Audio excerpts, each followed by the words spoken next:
Hi, Kagiso. Welcome back. Congratulations on a fantastic IPL. I guess after the sort of 2019-20 season, you showed again at the IPL that you really are amongst the world's greatest fast bowlers. How keen are you on backing that performance up against, now you're coming up against the world champions in England?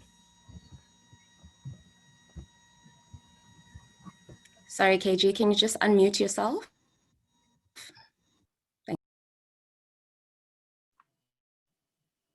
I thought I was unmuted. Someone obviously muted me.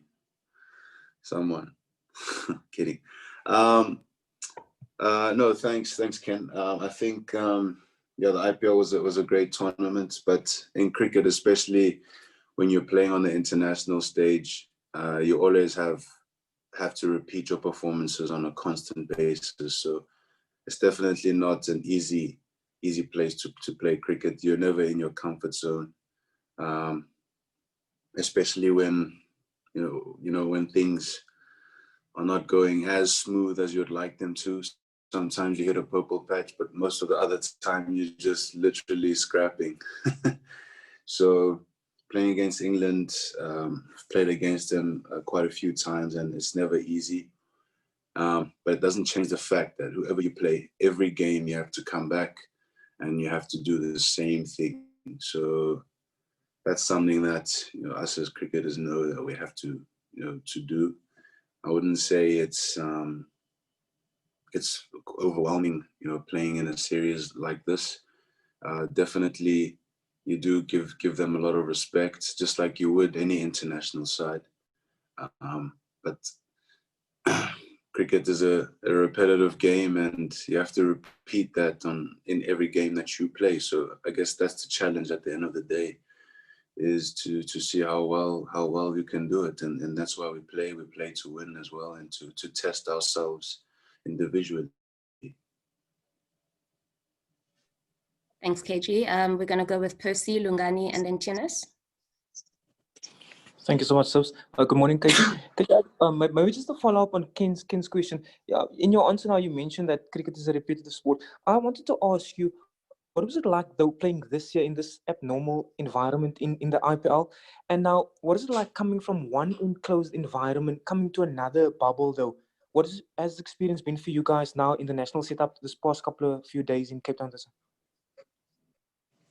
Well, I can only speak for myself. I think at the IPL, the competitiveness was second to none. You have the world's best players fighting for the top spot. So the competitiveness is going to be really up there. And you saw just by the results and by how tight that competition was.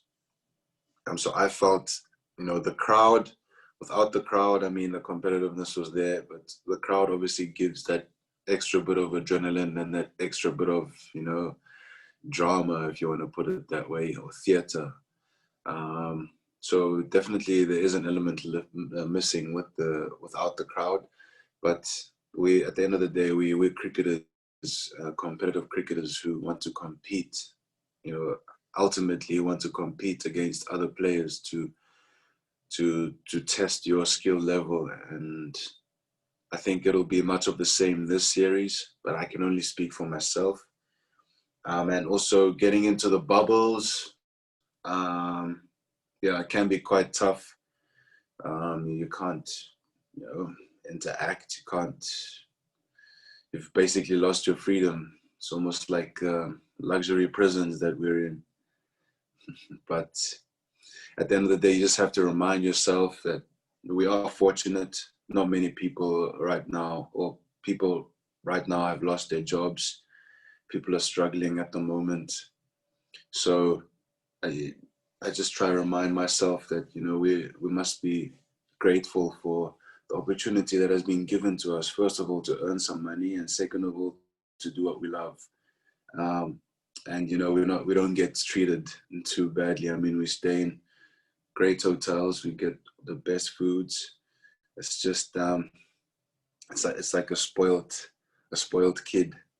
Not getting what they want at the candy store, but at the same time, it can be quite tough, because you're just you're just surrounded by four walls most of the time, and that can play a factor mentally. But like I said, just reminding yourself of all the good things that are happening, and yeah, that should get us through. But we here to play cricket in that same vein. So the cricket, once we start playing, I think it will take away from the I don't know, the desolate times. Thanks, KG. Lungani, Tianis, Fidos, and then Paul. I see your message, Scott. We'll get to you after that.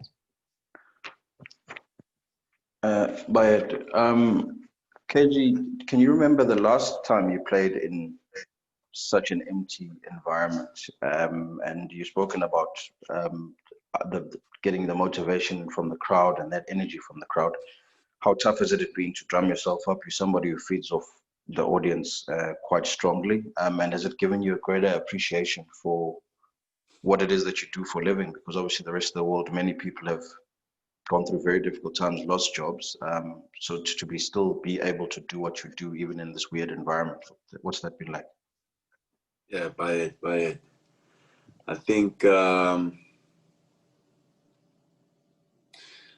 look, I think the crowd definitely plays its role, a big role. First of all, we have our supporters, and they kind of add to the drama. But at the end of the day, when you're playing against, if I'm running into, I don't know, Joe Root or whoever, the last thing I'm thinking about is it's a contest between me and him, if I can put it that way, just to use his name as an example.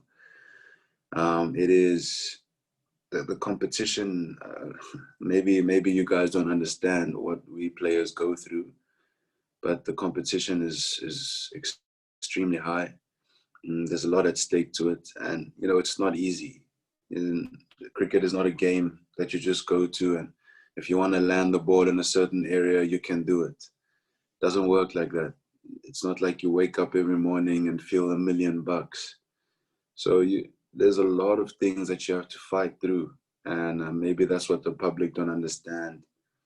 I'm not complaining, but I mean, the crowd can get you going 100%, but at the end of the day, no one is really bowling the ball for you. And you're playing against some quality opposition. But with that being said, I mean, a Newlands crowd on the New Year's Test match, or a Pink Day crowd at the Wanderers, where it's just so electrifying. I mean, it's great, and especially when we're winning, it's wonderful to have the crowd there. When you go to PE, they get behind you. So we've got some really patriotic fans that we're definitely going to miss.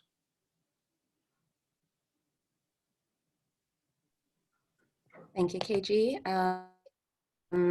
Tinas. Hi, Kagiso. I was wondering if your good form at the IPL, do you think how much of that had to do with the fact that you had an extended rest before lockdown and then even into lockdown? And is that something that you would like to replicate in your career going forward, long extended rests to keep yourself fresh? Yeah, that's a tough question to answer. I'm not sure what it's down to, really. Obviously, I think the break helped just to refresh the body, to take the mind off of a lot of things. But I don't know if the long extended breaks are going to happen. So, well, in the future, because cricket is just getting more and more. So I think it's important, I guess, to find a way and to see the best ways to stay fresh and kind of take it in your stride. That's the only thing you can do.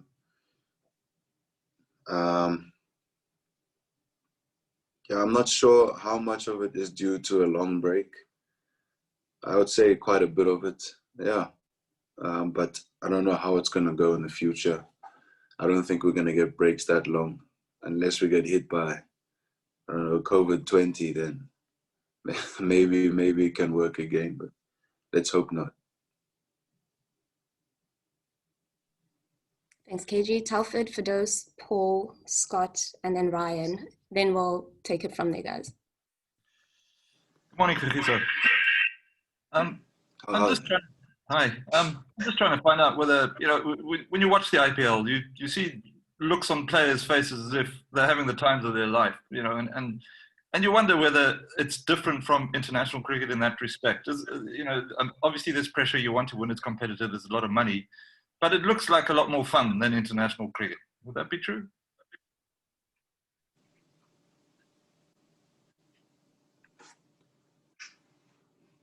Oh, I think that's an interesting question. There's definitely a lot more like superstardom hype.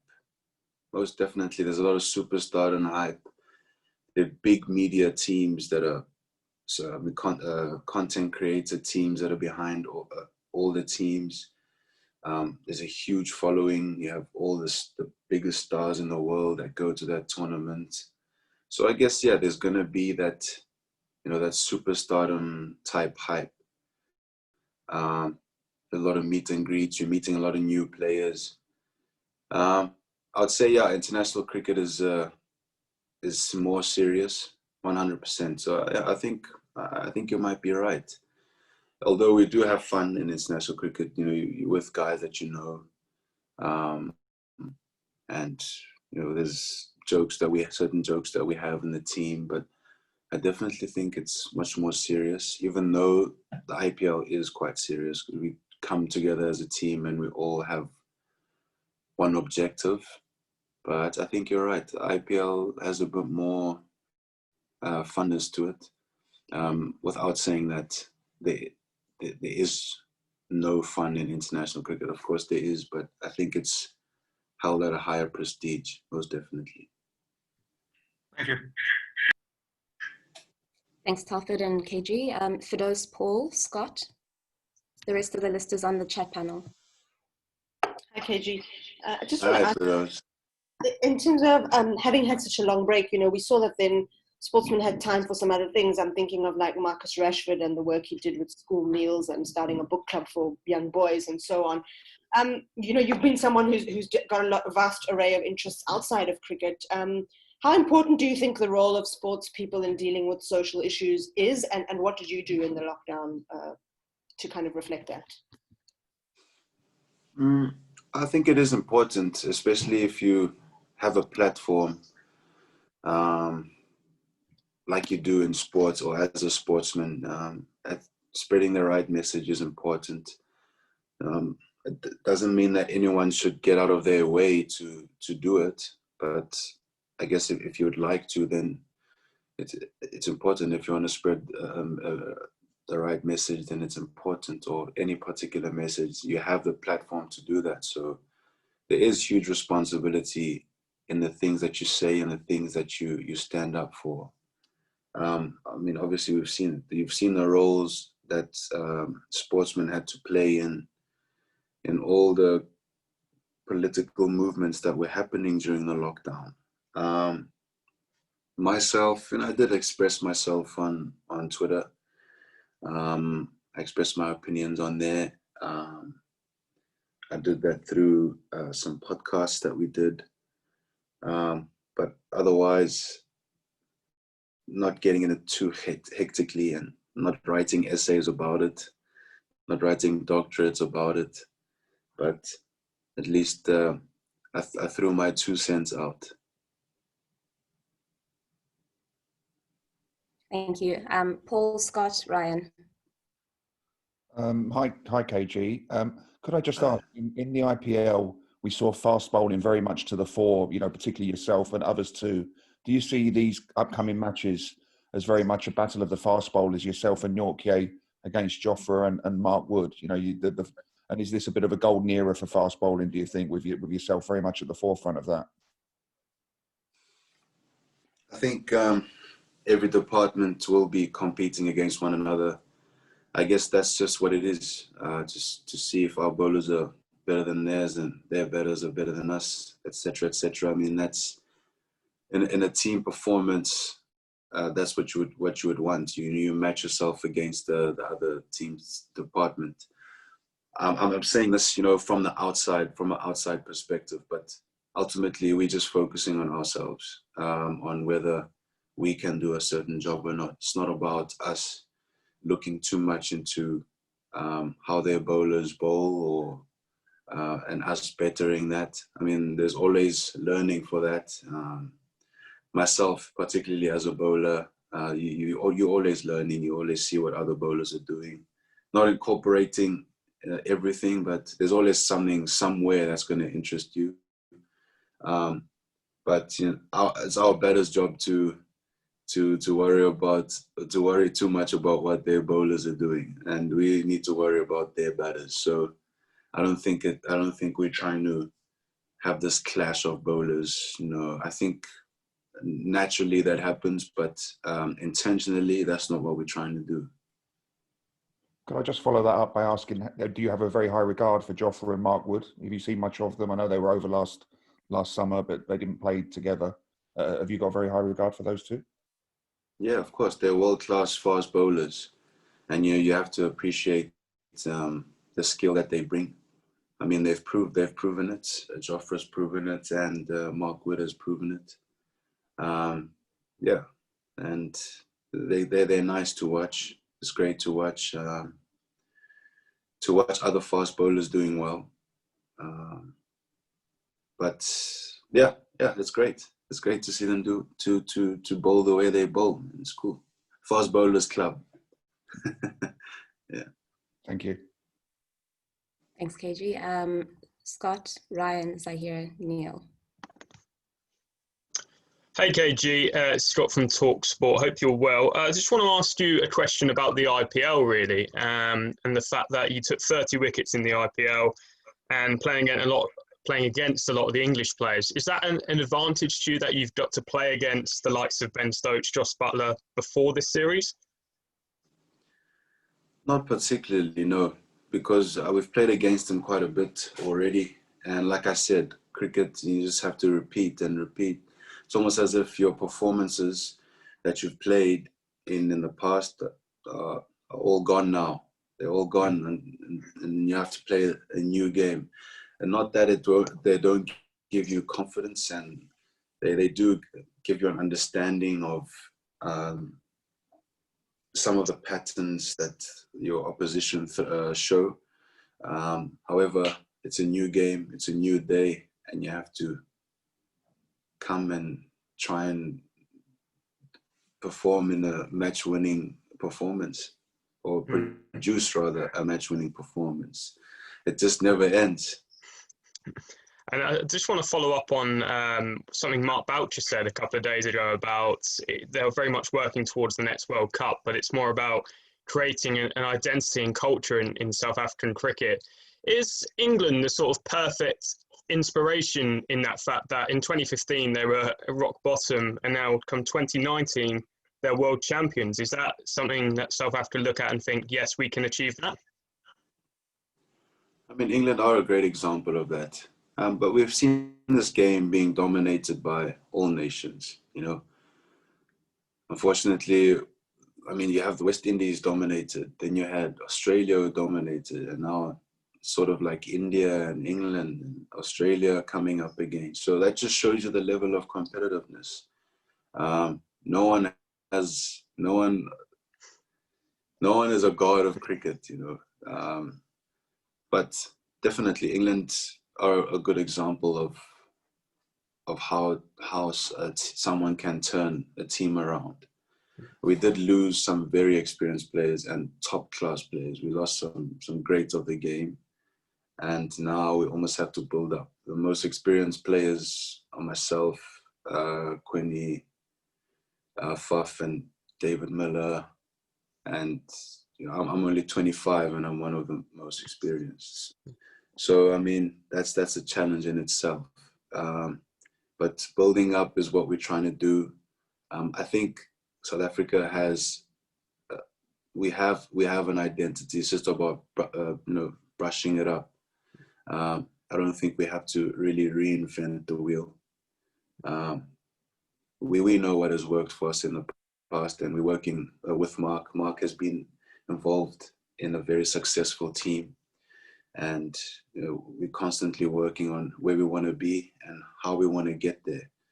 So it is a challenge for us, but we definitely do accept it. Thanks, KG. Go well. Cheers. Thanks, KG. We are going to go with Ryan, Zahir, and Neil. Guys, we've got a really long list, so if you can keep yourselves to one, if you can just stick to one question per person, please. Thank you. Morning, KG. I was wondering where you stood on the issue of kneeling as a symbolic gesture for the Black Lives Matter movement. I ask because it seems that there's different standards for different sporting codes throughout the world. In Premier League in England, they still kneel. In other sporting competitions, they don't. And I just wanted to know kind of where you stood on that, kneeling as a symbolic gesture in the Black Lives Matter movement. I've already expressed my views on that. So yeah, I'll see if I want to express them again. It's something that needs to be constantly, I guess, it's a constant reminder, but I think I've spread my views on that for now. Yeah.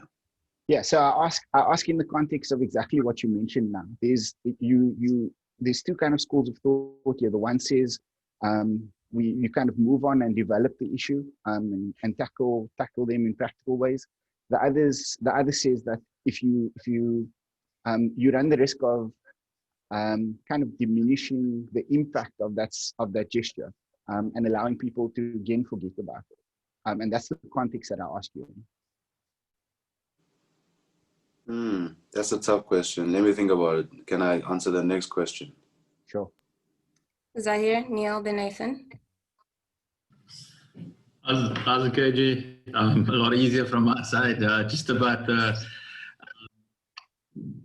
Mark has spoken about the possibly taking the guys that had quite a hectic schedule at the IPL, but you haven't played for South Africa and the Proteas for about a year now. Would you want to give that? Would you want to tell Mark, hey, I want to get in there. I want to have a ball. I want to get in there, and also if they do go with the youngsters, you just spoke about the being 25. How much work are you doing behind the scenes with guys like Luther Sipamla, with Lungi there, like with the younger bowlers? How much do these guys look up to you? I mean, basically, they've got your post on their walls, basically, coming through.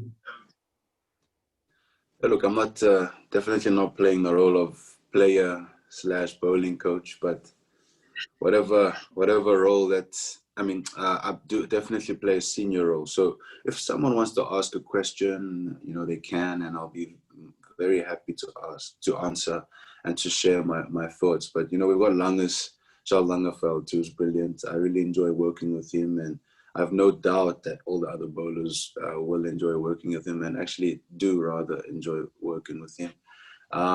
This is an exciting batch of fast bowlers coming up, so I'm really excited for the future. Right now, as Mark said, he wanted to rotate a couple of players, so I'm sure he knows what he's doing, and it's all about buying into the vision of the team. That's what it's about. It's not about individuals. It's all about seeing where we want to go as a team, and the coach is going to drive that philosophy, and we have to trust the coach's philosophy, and that's what he wants to do, and we will buy into it. And I'm not too fussed about sitting on the sidelines, really, but I am ready to play. Yeah. Just on that, is the fire burning again? Mohan just spoke the other day about, in terms of being away from the game, is the fire burning properly in the belly again to get out there and have a crack? Yeah, well, I had a practice 2 days ago, and like I said, every series you play, there's always a fire burning. But at the end of the day, we're also human beings. We don't rock up to practice like, yeah, I'm here, I'm ready to go. I'm gonna set the world alight. We're also human beings like everyone else. So sometimes you might be a bit lazy or whatever, but once you get into it, that's when the juices start flowing. So when we start playing, I mean, talking about it, you get amped. But I don't know. I'll speak for myself. I don't really get amped like every day that I wake up. No. But when you get into it, into the practice, into the game, then that's when you really have to, you know, wake up. But yeah. Thanks, bud. Cheers. Thanks, Zahir. Neil? Morning, KG. Yeah. I wanted to ask you about resting. Already, we haven't even started the international season, and already there's talk about how much you need to be rested because it's going to be a long and arduous international season. You could be playing for 12 months.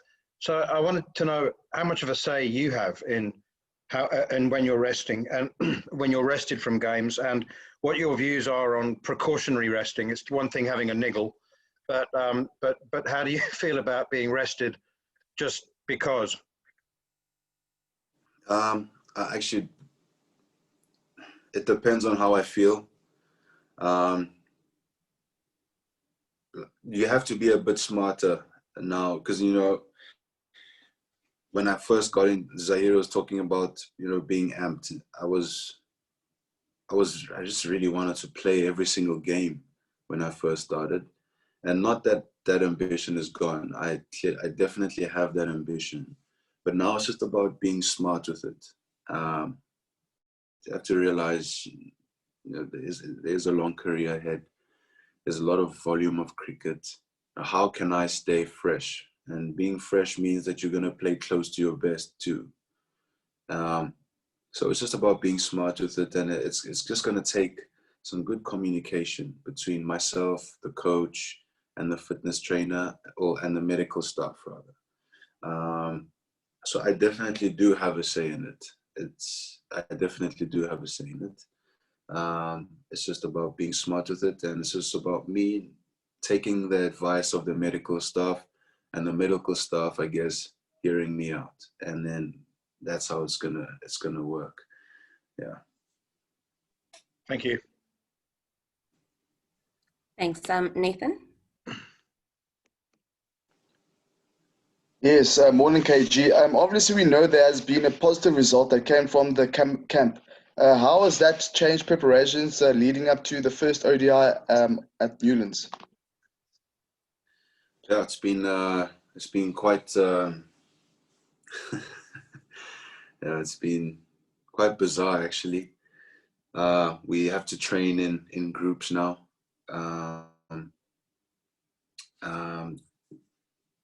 There's a group of non-contacts and a group of close contacts. It doesn't mean that anyone is positive, but it just means you have to take that extra precaution. So that's how it's been. So we're just waiting. There's going to be a test sometime soon, and we'll wait for those results to come back. But training is going smoothly. The guys are getting in the preparation that they need to, and that's the most important thing for now. And I think the team is doing well at you know, sticking to the strict rules that have been set in place at the moment. It definitely is challenging. It's really bizarre, but we're training well, and I think we're communicating quite well as a group. Cool, thanks. Just lastly, I know you guys came arrived last week. Nathan, sorry, one question per person, please. Sorry, guys, we're pressed for time. Thank you. We're gonna go with Daniel and then Ken. Thank you. How's it, KG? Just on kneeling, Mark has said that you guys definitely won't be kneeling. You've also said that you're part of the senior group of the side. I just want to know, were you involved in this decision? How was that decision reached? We basically just spoke about it as a group. And there are lots of things to look at these days. To me, Black Lives Matters. And also now we're looking at gender-based violence. Black lives will always matter. All lives will always matter. But the situation now is Black Lives Matter. And also,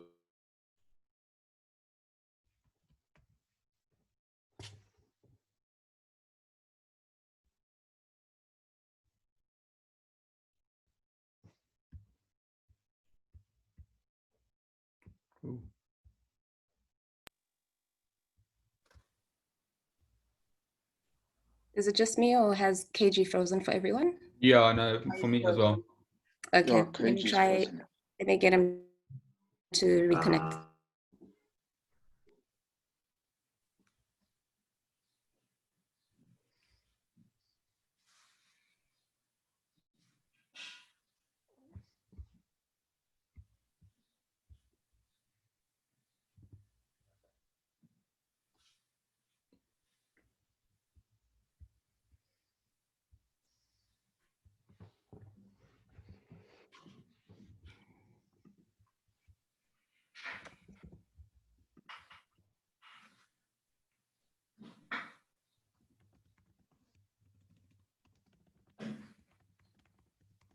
Sorry, guys. We've got KG is back. We'll take it. We'll pick it up again from the question where the answer where you were speaking about Black lives. If you can just from the beginning. Yeah, of course. Yeah, Black Lives Matters. 100% as something that I will always stand for, and I speak for myself. It was a team decision not to kneel, and I think is to look at gender-based violence and to devote ourselves to another cause. However, Black Lives Matters will always be relevant and something that I will always believe in, and I speak for myself there. But yeah, Mark has stated that the team will not be kneeling, and that's how it is going to be. Thank you. Thanks, KG. Ken had a question about your foundation. Do you firstly have a foundation, and can you tell us a little bit about the kind of work that you guys are doing? Yeah, the foundation is coming up. It's actually been active. Been a lot of work being done outside of the spotlight, away from the spotlight, and it's basically nurturing talent, looking at the cream of the crop and trying to give them opportunities in sports and also in academics, and also helping with product for them. To product and also facilities for them to ignite their potential. That's actually the slogan, ignite potential. But a lot of work that I'm going to be doing now with in a 5-year vision. So now it's really going to start kicking off. Stay tuned. Thanks, KG. And the final question is from Shafiq. KG, I want to chat about Yorkers. Obviously, Charles Langeveld was an expert at it. How difficult has it become to bowl Yorkers, especially in white ball cricket, where batsmen now premeditate and lap Yorkers and reverse lap it? And is it something that you guys as a bowling team discuss and work at? Well, if I put it in my perspective, you have a guy. If you're bowling at a guy who's going to ramp or lap, then you just put a fielder there. You can either have another option to bowl, and if you're going to bowl the Yorker, then at least you have the protection there for if you get it marginally wrong. And the Yorker, if you do get it marginally wrong, then it can disappear. But if you do bowl a really good Yorker at the same time, you have a really high chance of getting a dot and also getting a wicket, especially if the batter wants to ramp. So it's a ball that is it's a risk and reward ball, but when you do get it right, I mean, it's just a wonder to have up your skill set. So it's a ball that I depend on, and if it's not working, then I'll go to whatever else might potentially work. But it's a good ball to have, even though the batter's ramping or reverse lapping, whatever shot he's playing.